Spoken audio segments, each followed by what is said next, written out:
Namaste, I'm Mike Rosenkrantz of VSO, and welcome to another episode of Inspirations, the weekly Nepal TV show that brings you inspiring people working in Nepal. I'm very excited today because we have a very special guest. A British parliamentarian is now visiting Nepal, and her name is Margaret Hodge. Welcome, Margaret. Thank you. So nice to have you here. Thank you. So nice. And can you start off by telling us a little bit about your background? I know you've been in public life for a number of years. Well, I've been active in politics in the UK for 40 years, so it's a long time. And I spent the first 20 years in local government. I have 4 children, so it was when they were being born and when I was bringing them up. And I became leader of one of the districts in London, and led also for my political party, the Labour Party, Tony Blair's party, also in London as we were building towards winning the general election to create government. I then became a Member of Parliament in 1994, just before Tony Blair became Prime Minister, and I was very privileged and fortunate to be a minister during almost all of the years of the Labour government. So I served as a minister in education, looking at nursery education for the under 5s, looking at higher education and the universities. I was Britain's first children's minister, and then I did other jobs, like I was the Minister for Employment. I worked with small businesses, the Minister for Small Businesses. And my last job was the Minister for Tourism, Culture and the Creative Industries. And now you're heading up what is it? Well, Labour lost the general election, so I then went back to be active in Parliament. And we have the most important committee in Parliament is the Public Accounts Committee, that holds the executive, the government, to account for all the money it spends. And that's something like 700 billion pounds sterling a year. And the chair of that committee is always held by a member of the opposition. So we now have a Conservative Liberal Democrat coalition government. So Labour Party is in opposition. I'm a member of the opposition. But there are 2 firsts. The position used to be filled by the political party leader. For the first time we had elections. So I had to stand for election and gain the support across the political parties to become the chair. So I was up against 5 men. So it was the first time we had an election, and I'm also the first woman ever to have held the job as chair of the Public Accounts Committee. There was a Public Accounts Committee here in Nepal. At the moment, no longer, and I hope that I can have some discussions with government officials to talk about the importance of holding government to account for the money they spend, whether it's money that comes from Nepalese people through their taxation, or indeed it's money that comes through aid programs and development programs. Now you're here through a special VSO program, and you're going to be working with Sankalpa, an NGO that VSO currently partners with, and you'll also be meeting with some high-level government officials.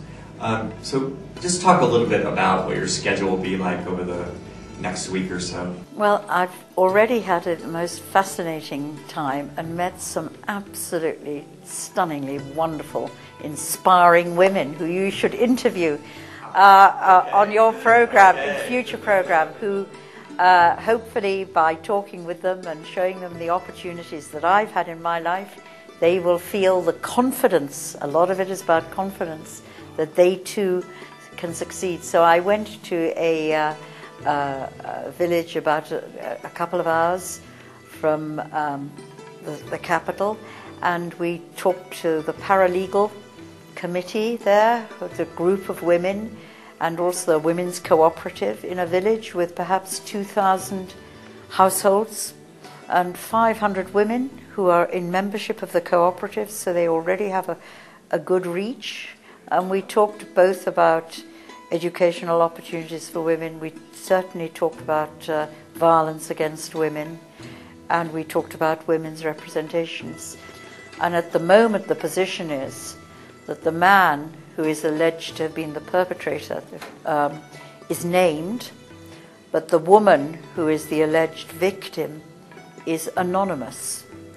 And the new government wanted to stop the anonymity of women. So women in all the political parties work together with the NGOs in the UK who are concerned with domestic violence, and we use the media, of course, and women's organizations, and we were forceful enough so that we forced the government to reverse its decision. So we've retained the anonymity of women in rape cases because we think that that's really important for women to have the confidence to come forward and make the allegations. And if you want to really tackle rape in a society, I think demonstrating that you will take swift, firm, effective action which will end in the punishment of the perpetrators is hugely important.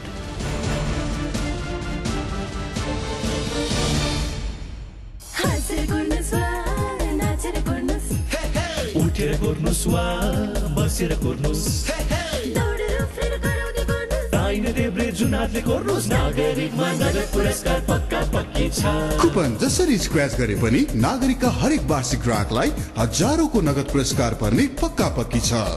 TV हेरेर बुझ्नुस् वा radio सुनेर बुझ्नुस्, हामीलाई phone गरेर बुझ्नुस्, पत्रिकामा पढेर बुझ्नुस्, नागरिकमा नगद पुरस्कार पक्का पक्की छ। अनि पुरस्कार नपरेमा 10 वर्षसम्म निशुल्क नागरिक दैनिक। थप जानकारीका लागि phone number 426 8656।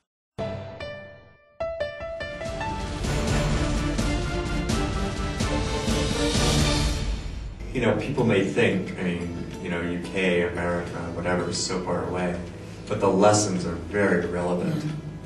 I completely can understand the different cultures and the different values that, you know, and it's very difficult very often to translate UK practice into Nepalese culture. But I am struck by two things, if I may say this. One is that the culture here, the women, is to try and bring the women back into the family again, even though they have been victims of abuse within the family. And I completely understand that.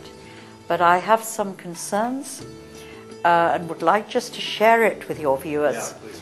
There is a very high suicide rate here among women who of childbearing age. I have been told, if it is true, that it's 16% of women of childbearing age commit suicide, and then another 5% die from a so-called accident, which we don't really know what that means. So that means 1 in 5 women of childbearing age is choosing to end her own life. And that is a symptom of terrible unhappiness. So I would again share with your viewers what we do in the UK. It may not work here, but it's worth thinking about, in that when a woman has the courage to come out and say that she's being abused, that takes huge courage to do that, take that very first step. And she comes out, and we have, like you have here, safe houses. We call them women's refuges. You call them safe houses. And they can come with their children, which is really, because what mother wants to leave her child? That's another big wrench. And then there isn't a prescription. The workers will work with the women depending what is suitable, because putting a woman back into a family where the violence will be repeated and in fact maybe worse the second time because the woman has dared speak about it outside the home the first time, may not always be the solution. So in the UK, the government gives priority to providing housing for women who have been subject to domestic violence, for the woman to resettle with her children. Now that, again, I know is culturally very difficult here, but it's just worth thinking about. And there's extra money from the government to support the woman in providing for her children. And that may help. It may be wrong here for Nepal, but it may be just something that people start think about, and for those women who go back into the home and who then choose to end their own life, that's no answer either. Now, you've inspired many women in the UK and most likely throughout the world. Who has inspired you in your life? Probably politically, actually the man who inspired me most with courage and resilience and persistence and values is Nelson Mandela. Who can one say? So I now, with anxiety, watch, still in his 90s.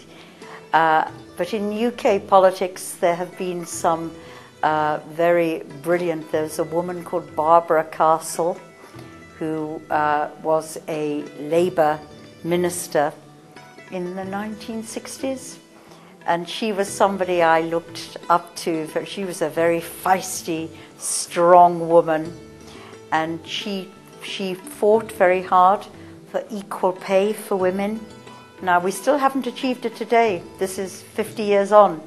But she brought in the legislation, which gave a legislative framework in which women can now take cases to challenge where they are paid less for doing work of equal value to the men. And we have a lot of very successful cases taken through the courts. Oh, fantastic. And finally, what message would you like to leave our viewers with? I believe in the equality of all of us as human beings. I also believe that society is a stronger and better society if we use the talents and the experience and the strength of everybody, whatever their gender and whatever their ethnicity or caste or whatever. So for women, for the society to waste the talents of women is inexcusable. So what I say to the women I've met is have the confidence. You have a lot to contribute to improving the quality of life for everybody in Nepal. So take that confidence, work with other women, build networks, and think, I can do it too. Thank you so much. Very inspirational. Thank you. Thank you. Good to see you, Margaret. Thank you for joining us, and we'll see you again next week. Tere Batuna.